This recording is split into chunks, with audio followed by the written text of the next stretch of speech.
Hello and welcome back to a Friday night Mega Mirror Special. This week we're featuring my favorite monkey on YouTube. That's right, JutMonk The Drunk Monkey. It's going to be a great show and lots of fun, so hang around. We'll be right back.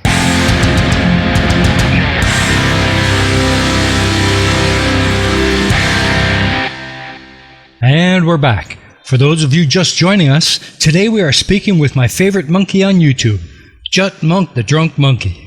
Hello and welcome to the show. Oh, mate, thanks for having me on. Absolutely buzzing. I watched the show last week and Canadian Thomas is such a talent, so it's an honour to be on. Thanks for having me. Well, I'm really excited to have you on. So, Jut, is it okay if I call you Jut? Yeah, JutMonk, Monkey, dumb fuck. I mean, you know, I call people dumb fucks and I can be a fucking dumb fuck. Can't we all? We certainly can. I guess I'd like to start by asking you, when did you first launch your channel on YouTube? And what was it about Flat Earth that sparked your decision to do it? Well, I was watching quite a bit of YouTube for a while, probably towards the end of last year. And yeah, I fell upon this fucking globe denying bollocks and watched a few people doing these debunking videos. And I just thought, you know, I mean, well, there's a child out there at the time, young blue skeptic, fucking debunking all their bollocks. And I thought, Christ, you know, anyone can do this. And, you know, if you're going to join a debate and be right, correct, on the winning side, this is the fucking one, isn't it? It sure is. Can you tell us a bit about your early videos? Oh, mate, my first videos, I started out on debunking 200 proofs by Eric Dubay that the Earth is not a wobbling, spinning ball. And we all know that's bollocks. So I done a series called Flat Earth Fail Your 5 a Day, where I took down 5 a day of his 200 proofs. I think I had 2 days off throughout the whole series. I was quite proud of that. And yeah, that helped put my little name on the map. That was my thing. No other fucker done that. Well, let's have a look at one of those videos. This is JutMonk The Drunk Monkey with Flat Earth Fails at 5 a Day on WGVT Rockball Radio. Back once again for the Renegade Master, D4 Damager, power to the people. Back once again for the Renegade Master, D4 Damage with the ill behavior. 161. Hang on a minute, will you? I know you can't wait to spew your bollocks onto the internet, but give me a chance. Welcome back, guys. It's 5 a day, and obviously this knob cheese can't wait to get cracking, so I better let him carry on. If Earth were really a ball, there would be no reason to use rockets for flying into outer space anyway, because simply flying an airplane straight at any altitude for long enough should and would send you off into outer space. Are you pissing stupid or just plain ignorant? Listen up. I know absolutely bugger all about planes, but one thing I do know is they have a ceiling, and that ceiling is dependent on the thrust they use in the jets. Jets need to thrust air through them in order to work, so they wouldn't fly to space, you dumbass, whereas rockets don't use the air for the thrust. They create their own thrust from inside the rocket. What a plum you really are, and I know bugger all about planes. To prevent their airplanes from flying tangent to the ball Earth, pilots would have to constantly course correct downwards, or else within just a few hours. Oh, don't start going down that road again, the old nose dipping into the plane scenario. That's bollocks and you know it. Just move on with the next one, you dog turd. 162. All NASA and other space agencies' rocket launches never go straight up. Every rocket forms a parabolic curve, peaks out, and inevitably starts falling back to Earth. Firstly, the only things that come back to Earth are the spent rocket boosters. And secondly, what do you expect them to do? Fly 400 miles directly up and then take a sharp turn? They have to orbit the Earth and control their ascent to their destination. That's common sense. I mean, aeroplanes don't take a pissing nosedive when they want to land. The rockets which are declared successful are those few which don't explode or start falling too soon. That's because if they explode, it can create an absolute disaster. People lose lives. People have lost lives. And then people like you piss on their memory by saying it's a hoax. I ain't listening to any more of this shit. I'm moving on to the next one. What an arse. 163. NASA and other space agencies have been caught time and again with air bubbles forming and floating off in their official outer space footage. Caught? Caught by who? A spanner? A spanner dumbass flathard like you? We don't believe your dumbass shit. Astronauts have also been caught using scuba space gear, kicking their legs to move, and astronaut Luca Parmitano even almost drowned when water started filling up his helmet while allegedly on a spacewalk. No, they haven't. It's just you flat-hard space-denying morons look for anything, so scrutinise footage or maybe even add your own CGI to discredit someone who is literally putting his life on the line so morons like you can be dragged along with the rest of us, kicking and screaming into the future whilst denying all the evidence around you. 164.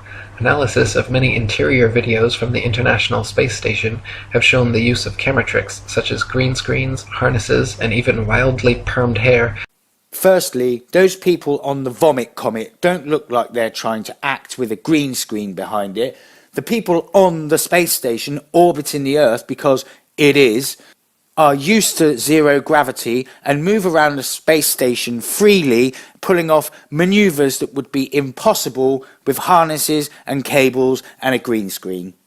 And the wavy hair on the women, when it's standing up like that, would react like that in zero gravity. Trust me, I know, that's my business, hair. So you wouldn't be able to use hairspray because the hair would be solid, and a special perm wouldn't make it stand and move freely like that. Even if the person was hanging upside down, the effect of gravity would still be evident on their hair. So what you are seeing is hair in zero gravity. 165. NASA claims one can observe the International Space Station pass by overhead, proving its existence. I know they do. And guess what? I checked the website for when it would be passing overhead, and when it was, I went outside, had a look up, was lucky enough for it not to be too cloudy, and saw the bleeding thing with my own pissing eyes. Yet analysis of the ISS seen through zoom cameras proves it to be some type of hologram or drone. Firstly, if you think that's a bleeding hologram, you need to lay off the magic mushrooms. And secondly, how the bloody hell do you think they have got a drone to fly for more than 20 years?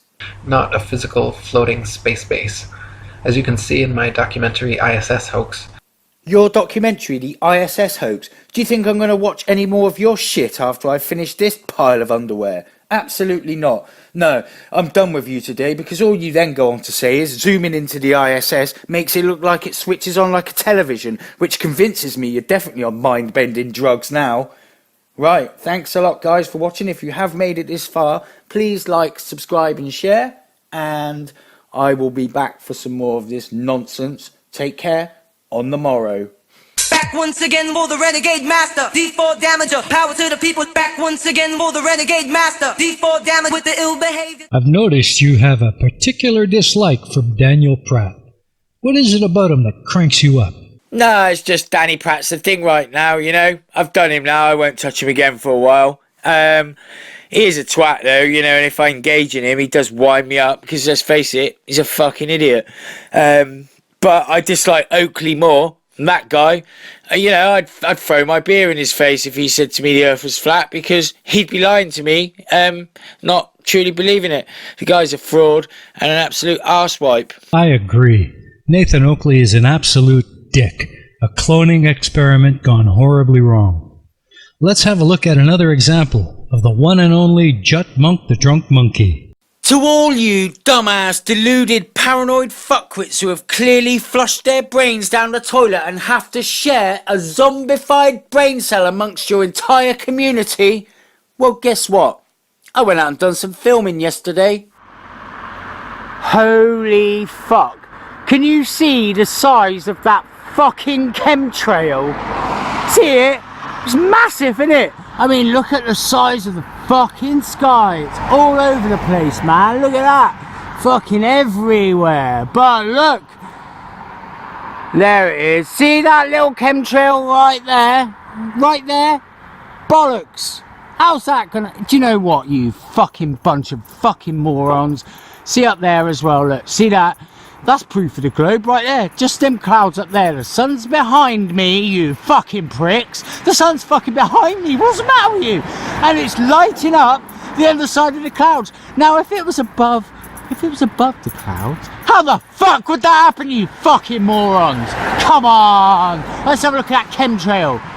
Oh, it's massive, isn't it? That is going to cause devastation. Do you know what, you bunch of fucking pricks? If that fucking chemtrail was 100% fucking cyanide, it would make no difference. You're a bunch of paranoid fucking morons. Can't you brainless muppets who fail to understand basic reality see just how fucking stupidly ridiculous you're being when you're banging on about chemtrails when really you should be worrying about fossil fuels, you know, that are used in industry, and I bet some of you dumb fucks drive. Chemtrails are contrails, nothing more, you fucking morons. Well, thank you very much for watching, guys. Hope you enjoyed my video. And you dumb, flat, fucking paranoid weirdos, go and see a doctor, yeah? Get your fucking heads read. Well, that's just about all the time we have, but I would like to close out by asking you about your goals for the future of your channel. Well, I've got a twin brother called Sober Monkey. I'm possibly going to introduce him onto my channel and see how he gets received. He's a bit like me. I mean, you know, he can still be just as insulting towards these brainless fucking morons. Only he doesn't get drunk and swear, so, you know, he'll be a little bit more palatable for those people that can be offended by the odd expletive here and there. Also, just to continue writing stuff to make people laugh and poke fun at absolute fucking idiots that think shit like the earth is flat. Well, thanks so much for joining us today, Jut. It's been a real pleasure having you here.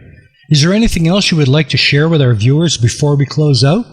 It was an absolute pleasure joining you. I fucking love your channel, and the fact that you've got the fucking minerals to call these brainless, globe-denying dipshits stuff like evolutionary accidents or bags of amphibian shit absolutely cracks me up, pal. We've discussed a collaboration together, and I really look forward to when we can finally sit down and nail that one. That'll be a lot of fun. I'm looking forward to it as well. I'm always ready for a good flurf flogging. In fact, I'm kind of in the mood for another rant. Let's cue one up and have a listen. To all you dumb as fuck, globe-denying, gormless dog turds, locate that reality-rejected fucktard that I call Braindead Warrior. For those of you that have the brain power to use your ears, gather round and fucking listen. Now I'm gonna play all of you dumb fucktards a video by Braindead Warrior himself. He looks like a scientist in his white coat, but I can tell you he fucking well isn't. He's playing the part like someone in a BBC Two Open University documentary at 4 AM, doing experiments from a late 80s chemistry set for under 11s. Check this shit out. This is an egg. Absolutely bang on so far, word salad warrior. It's an egg, and do you know the shape of that egg is the closest thing to the world we live in to anything that's going on in your deluded little fantasy world. This is a parts per million counter. Inspired by Jaron's most recent video. If you haven't checked it out, go to his channel. Nah, rather not. His channel's shit like yours. I'm only doing a video on you because you mentioned my fucking name earlier, so I thought, yeah, fuck it, I'll have a laugh at your egg as well. Crack on, brainless warrior. And it's called something like How and Why I Drink Distilled Water. He used one of these and he measured the amount of particulates per million in his tap water. I decided that I could apply what he used, this little bit of technology, not science, this is technology. And this is a photograph taken by Himawari 8, a technology we have in space, you dumb fuck. I could apply this technology and I could perform a practical scientific experiment where I could measure the density of a medium, in this case water, and I can make this egg move. I should think so, Braindead Warrior. It's in your hand. Now, I'm not going to play any more of Braindead Warrior's video because it's shit. It's like some 90s mock-up to make a simple experiment for under 11s look really, really groundbreaking stuff for something like Sesame Street. Now, as I hark back in my memory to try and think about the first time I ever saw that experiment done, I'm pretty sure it was play school, and here I am in my 40s watch a grown man do the same experiment on a YouTube video.